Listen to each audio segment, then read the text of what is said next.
Hi, thanks again for tuning in to Sin's Workshop. I hope everyone is staying indoors as much as possible, and I hope you're all staying safe, which is the most important thing, safe and healthy, right, little man? Today we're going to be reviewing Labyrinth Lost by Zoraida Córdova. This book was originally published, quite a few years ago, but it was republished August 1st, 2017 by Sourcebooks Fire. And it's a Latinx story. It's a young adult fantasy that is all about accepting one's culture and one's true self, their true identity. For Alex in this story, Alex is the main protagonist in the story. She is one of the Brooklyn brujas. If you don't know Spanish, bruja is Spanish for witch, but they're not witches. It's something that Córdova highlights in the novel, and I thought it was really cool, that little distinction right there. But you have to read the novel to really understand the distinction. I can't really explain it to you. Plus, it kind of takes out the fun of reading the novel. But so Alex has this power inside her. She's an enchantrix, and she lives in absolute fear of her power all the time. And she wants something more than to be rid of her power, but she doesn't really practice magic.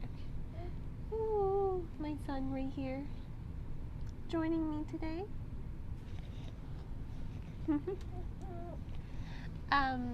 She doesn't like her power because she blames her power for being the reason her father left. And she doesn't want to be a bruja. She pretends she doesn't have any magic. She doesn't practice any of the cantos. She doesn't pay homage to the deos who give them the powers. So she really tries to alienate herself from her culture, from her heritage, which in turn kind of sort of alienates herself from her family as well. So an unpracticed bruja, once her powers come to light, she suddenly wishes she doesn't have this power. She wishes she could just give it away. And she, on her death day,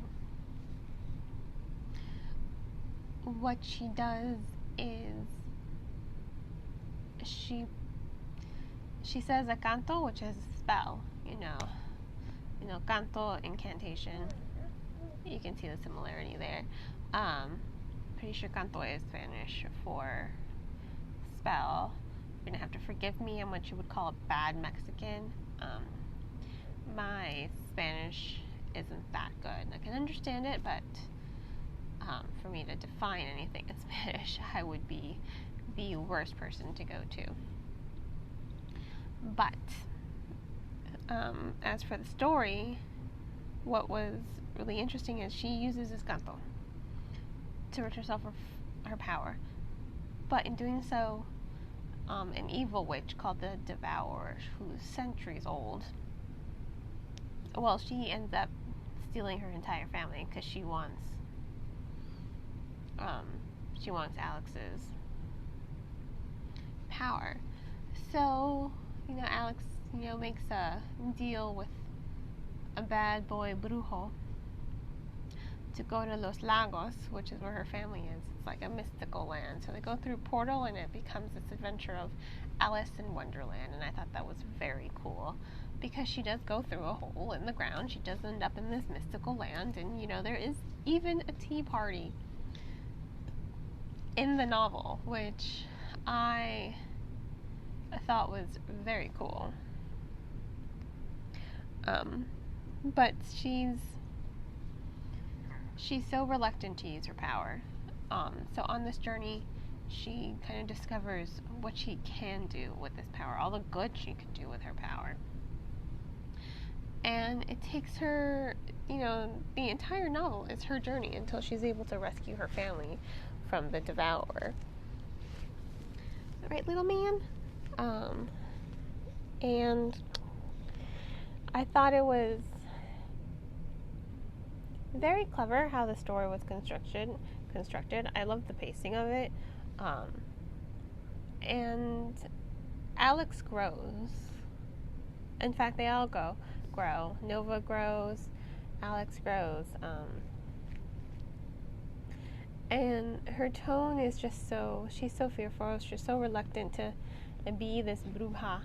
But she's literally an enchantrix, which is probably the most powerful bruja because she can do everything. You know, she's basically an enchantress. She can do everything. You know, some people are born to be magical healers. Some can only speak to the dead. I mean, but she can do it all. She can do it all. But it's so much power and it scares her. But through the course of the adventure, she learns to become one with her power. Not to tame it. You can't tame power like that, but she learns to accept it. And she learns to, by doing that, accept her culture and accept her heritage that she has been frightened of for pretty much her entire life. You know. And I think that's important. You know, you have to accept your culture because it's a part of who you are. I'm Mexican.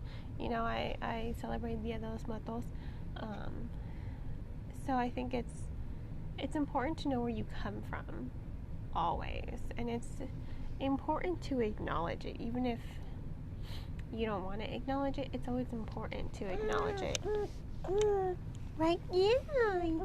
You're half Mexican, kiddo. And it's just, sorry, it's just important to accept your culture. You know, you can't alienate yourself from it because then you're alienating a part of yourself and then you're alienating your family, which is what Alex does in this novel. So when she finally comes into her own, when she finally grows and accepts not just her power and her heritage, but, you know, her inner self, her true self, she's able to connect with everyone in a way she never allowed herself to do so before. And I thought that was very cool, and I thought it was very clever how that was done. Once again, I can't get over the pacing of this story. It moves very quickly, very fast. You know, it doesn't drag, it doesn't lag along, and you're the reader does find themselves submerged in this adventure in Los Lagos. You know, when there is a sense of something off, you sense it as well. You know, you're in tune with the characters, you're in tune with the senses, and you're in tune with this world that you're in tune with this world that Córdova has created. She uses beautiful language and beautiful descriptions to paint the scenes, and it is very magical. It is, you could see these scenes painted and they would look so beautiful, and they are quite beautiful in your mind's eye because some scenes are just so vibrant, they're so alive.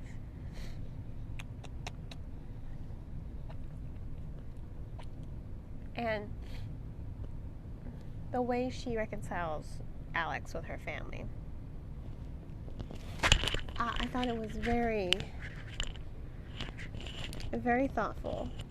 You know, her family doesn't just ultimately forgive her, but they come to an understanding, and because it wasn't just her immediate family, it was all her ancestors as well who were trapped in the tree. So she literally trapped her in generations and generations worth of magical ancestors who just wanted to give her her blessing so she could come into her power.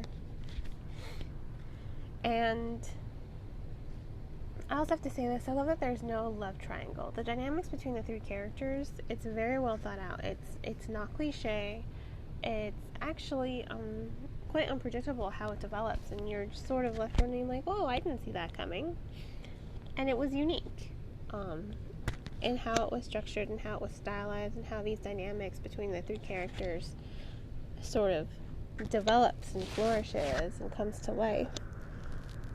Are you chewing on my mic? Are you chewing on my other mic?